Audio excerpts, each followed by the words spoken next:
ऐसा बारीक काम खेला कि भाई साहब, एक तो time is a great healer. ये 28 सितंबर के बजाय 29 सितंबर को ये आती है ना प्रेस रिलीज, तो उस वक्त इमोशंस हाई होते हैं।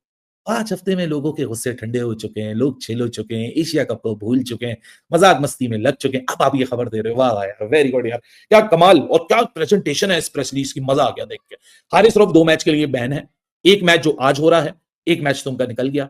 दूसरा ओडीआई 6 तारीख को है, यानी जुमेरात वाले दिन, दूसरा बैन उनका उधर निकल जाएगा। हारिस रऊफ को इसलिए बैन लगाए क्योंकि हारिस रऊफ के 2 ऑफेंसेस हैं। एक पहला 6-0 का जेस्चर और दूसरा अभिषेक शर्मा का कैच लेने के बाद। सो 2 जेस्चर, 2 डीमेरिट, 2-2 दफा 2-2 डीमेरिट पॉइंट। 24 महीने में किसी को भी 4 डीमेरिट पॉइंट मिल जाते हैं, उसको 2 मैच का बैन लग जाता है।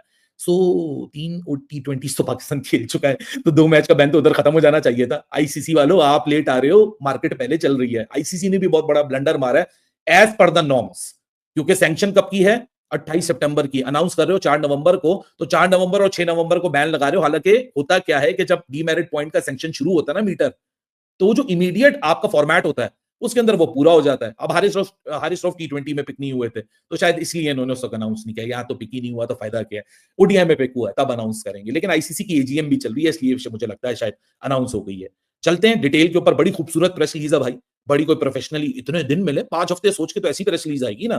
तो सबसे पहले तो भाई इन्होंने सेक्शन आपको स्क्रीन पे नजर आ रहा है, आईसीसी की वेबसाइट है, वहीं से प्रेस रिलीज को एक्सेस करते हैं क्योंकि इंपॉर्टेंट टॉपिक है बात करने के लिए।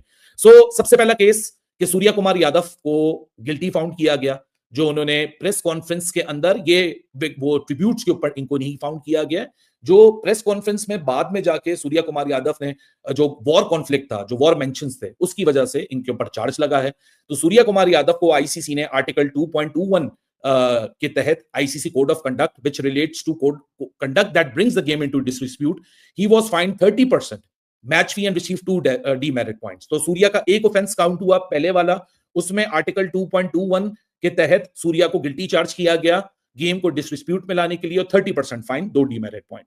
सेम, हालांकि फरहान का जो जेस्चर था वो गन सेलिब्रेशन, वो सेकंड में थी, लेकिन क्योंकि ये सारी आपको पता है 2 मैच के बाद हियरिंग हुई है, तो उन्होंने इसी तरह मेंशन किया कि हियरिंग नंबर 1।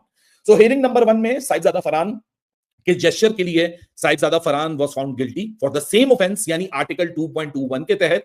लेकिन साहिबजादा फरहान ने जो एक्सप्लेनेशन दी थी वो शायद रेफरी को समझ आ गई, एंडी पाइक्रॉफ्ट को, तो सिर्फ ऑफिशियल वार्निंग दी गई है, यानी रेप्रिमेंड किया गया है, और 1 डीमेरिट पॉइंट है।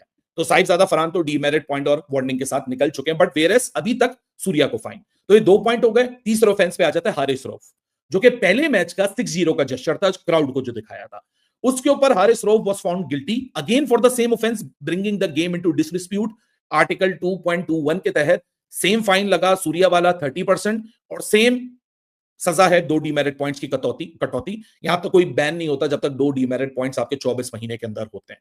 अब ये हो गया पार्ट नंबर 1। अब आया दूसरा गेम। दूसरे गेम में आप सबको याद होगा, अर्शदीप की एक वीडियो वायरल हो गई थी हारिस रऊफ के वो वॉर प्लेन मेंशन के बारे में, कि जेस्चर में, वो आप सबको पता है कहां जा रही है, कहां जहाज वाला जेस्चर था। तो अर्शदीप का भी शिकायत हुई, अर्शदीप के ऊपर भी हियरिंग हुई। Arshdeep was not found guilty of an alleged breach, जो कि आर्टिकल 2.6 के तहत थी। वो था कि आर्टिकल 2.21 तो मैंने आपको बता दिया, bringing the game into disrepute, but article 2.6 is using a gesture which is obscene, offensive और इंसल्टिंग। तो ये क्योंकि फाउंड नहीं हुए गिल्टी, तो अर्शदीप सिंह के ऊपर ना कोई सैंक्शन है, ना कोई डीमेरिट पॉइंट है, और अर्शदीप सिंह का चैप्टर यहां से निपट जाता है, क्योंकि अर्शदीप का एक ही ऑफेंस था।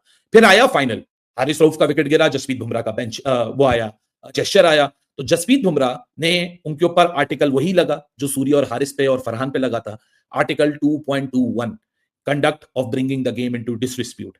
इसके ऊपर ऑफिशियल वार्निंग की सैंक्शन प्रपोज की गई, जो कि 1 डीमेरिट पॉइंट होता है। सो क्योंकि बुमराह ने इसको बहस नहीं की, मतलब इसको चैलेंज नहीं किया, इसलिए कोई इसके ऊपर फॉर्मल हियरिंग नहीं हुई। फॉर्मल हियरिंग तब होती है जब आप एक रेफरी किसी प्लेयर को चार्ज करें और प्लेयर उसको चैलेंज करे।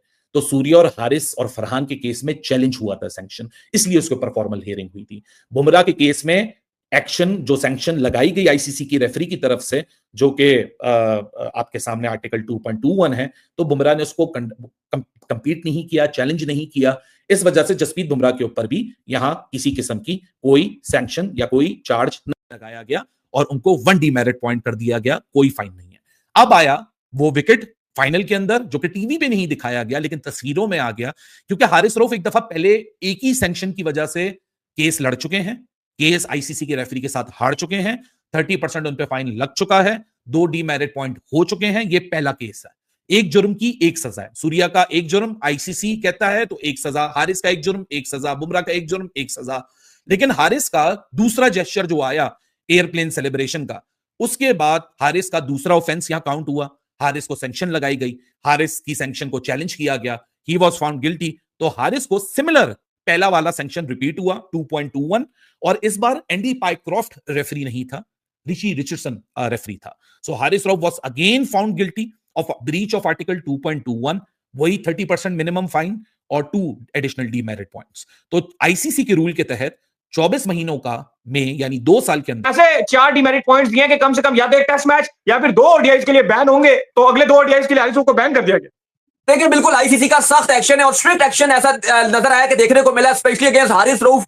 2 मैचेस के लिए वो बैन हो गए। आप देखें ये फैसला इतना लेट आया है कि अगर आप देखो तो पाकिस्तान तो ऑलरेडी 2 टेस्ट मैचेस खेल चुका है, साउथ अफ्रीका के अगेंस्ट 3 टी20 खेल चुका है, तो ये वैसे तो ये हट जाना चाहिए था, ये उस पर भी इंप्लीमेंट होना चाहिए था, लेकिन चूंकि सजा आज सुनाई गई है तो आज का मैच खाली काउंट होगा, और जो second ODI Pakistan south Africa का उसके लिए भी हारिस रऊफ बैन होंगे। जो हारिस रऊफ ने इशारे किए थे लगातार, तो उनके ऊपर एक तो जो अभिषेक शर्मा है उनके साथ भी जब उनकी लड़ाई हुई थी, एक वो भी रखा गया, उनका जब कैच पकड़ने के बाद भी उन्होंने इशारे किए थे, जिसके बाद उनके ऊपर 2 मैच की पाबंदी लगा दी गई है। इसके अलावा जो बकिया खिलाड़ी हैं, स्पेशली सूर्य कुमार यादव जो इंडिया के कप्तान थे, क्योंकि स्टार्ट उनकी तरफ से ये सब हुआ था, लेकिन उनके ऊपर सिर्फ जो है वो डिमेरिट पॉइंट लगाए गए हैं और मैच का 30% जुर्माना लगाया गया। जबकि हारिस रऊफ के ऊपर पाए गए ना गिल्टी, उन्होंने जो आर्टिकल 2.221 में जो ये गिल्टी पाए गए हैं, और इनको ना सिर्फ 30% जो मैच फी किया गया, बल्कि इनको भी 2 डीमेरिट पॉइंट्स दे दिए गए हैं। अगर इस चीज से चलते इनको मजीद 24 मंथ्स में और 2 डीमेरिट पॉइंट मिले, तो जिस तरीके से हारिस रऊफ के ऊपर 2 मैचों का बैन लग गया, इनके ऊपर भी लग सकता है। अब अगले 24 महीने इनको बड़ा एहतियात करनी पड़ेगी। बाकी जो अर्शदीप सिंह थे, उनके अगेंस्ट भी कंप्लेन थी कि वो उन्होंने मैच में खेल तो नहीं रहे थे, लेकिन उन्होंने इस तरह के इशारे किए थे, लेकिन उनको जो है वो बिल्कुल क्लियर करार दे दिया गया। उनके अगेंस्ट आईसीसी ने कोई हियरिंग नहीं की और कहा कि वो बिल्कुल भी गिल्टी नहीं। जी, वो कह रहे हैं कि वो गिल्टी नहीं पाए गए। ये इनको जो आर्टिकल लग रहा था, ये 2.6 आर्टिकल था, जिसमें ऑफेंसिव ये था कि इंसल्टिंग होना, गेस्चर जो अजीब से देना, इस तरह का जो इसके ऊपर आर्टिकल लगता था, इस उनको बचत हो गई है। लेकिन किया तो फरहान जो थे, जब उनकी पाइक्रॉफ्ट ने उनको बुलाया था हेयरिंग के लिए, तो अपडेट भी दिया था कि वो बिल्कुल सेटिस्फाइड हो गए थे और उन्होंने बिल्कुल क्लियर कर दिया था। उनकी जो गेम सेलिब्रेशन थी, उन्होंने एग्जांपल भी दी थी कि महेंद्र सिंह धोनी ने भी ये किया, विवियन रिचर्ड ने भी ये किया, तो ये कोई वो नहीं है, मेरी एक रवायत थी, मैंने कोई इंडिया की वजह से नहीं की, मैं वैसे ही करता हूं। और हमने भी बताया था कि वो बायलैटरल सीरीज में या पीएसएल में उन्होंने जब स्कोर किया था, तब पीएसएल में भी वही सेलिब्रेशन कर रहे थे, तो उससे मैच रेफरी सेटिस्फाइड हो गए थे। लेकिन उसके बावजूद उनको एक ऑफिशियल वार्निंग दी गई और फिर भी उनके अगेंस्ट एक जो डिमेरिट पॉइंट है वो दे दिया गया। फिर अगर आपको याद होगा, जसप्रीत बुमराह ने हारिस रऊफ को आउट होने के बाद भी ऐसे इशारा किया था, तो उसके बाद उनको जब गए तो बुमराह ने कोई बहस नहीं की, उन्होंने कहा जी बिल्कुल मैंने ये किया, और उनको सजा के तौर पर सिर्फ एक जो डीमेरिट पॉइंट था वो दिया गया और ऑफिशियल वार्निंग दी गई। तो इनडायरेक्टली सब अगर हम कहें तो जो मेजर एक्शन है वो सिर्फ पाकिस्तानी प्लेयर्स के अगेंस्ट ही किया गया। नहीं, पाकिस्तानी प्लेयर्स के अगेंस्ट भी आप नहीं कह सकते, सिर्फ हारिस रऊफ के अगेंस्ट जो है वो मेजर एक्शन जो है वो लिया गया है, और उनको जो है वो ज्यादा जो टारगेट किया गया हारिस रऊफ को, क्योंकि उन पर जो है काफी ज्यादा जो है वो तपे हुए थे। उनको 2 एडिशनल जो डीमेरिट पॉइंट मिले हैं, उसकी वजह से उनका जो है काम खराब हुआ। लेकिन फिलहाल तो ऐसा लग रहा है कि हारिस रऊफ अगर 2 मैच अगले ओडीआई ना भी खेले, कोई फर्क पड़ने नहीं वाला। हाँ देखो उनकी फॉर्म इतनी बेकार है हारिस रऊफ की, क्योंकि वही आज बात हो रही है कि वो ओडीआई में भी अच्छा नहीं करते, उनको खिलाया नहीं, उनकी जगह नहीं बनती 11 में। टी20 में उनकी वैसे ही फॉर्म इतनी खराब है, स्पेशली इंडिया के अगेंस्ट जो फाइनल में उन्होंने बना बनाया मैच हारा है, तो वैसे ही पाकिस्तान में उनके अगेंस्ट फैंस में बहुत ज्यादा एंगर पाया जाता है और फैंस बहुत नाखुश हैं। बात तो सच अली साहब के हारिस रऊफ की जो परफॉर्मेंस है वो बहुत ही गिरी हुई है, तो कोई फैंस में इतना वो ऐसा नहीं है कि जी बैन कर दिया तो कोई बहुत।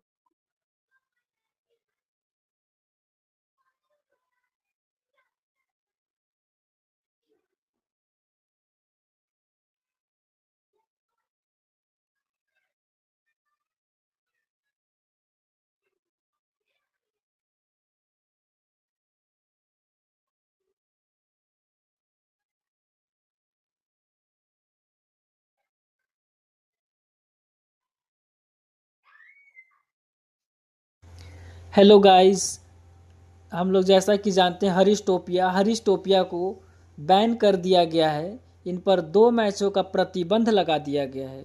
इनकी जो गलत कारनामे हैं, हरकतें कह सकते हैं कि गलत हरकतें की वजह से इनको क्या किया गया है, 2 मैचों का पर प्रतिबंध लगा दिया गया है।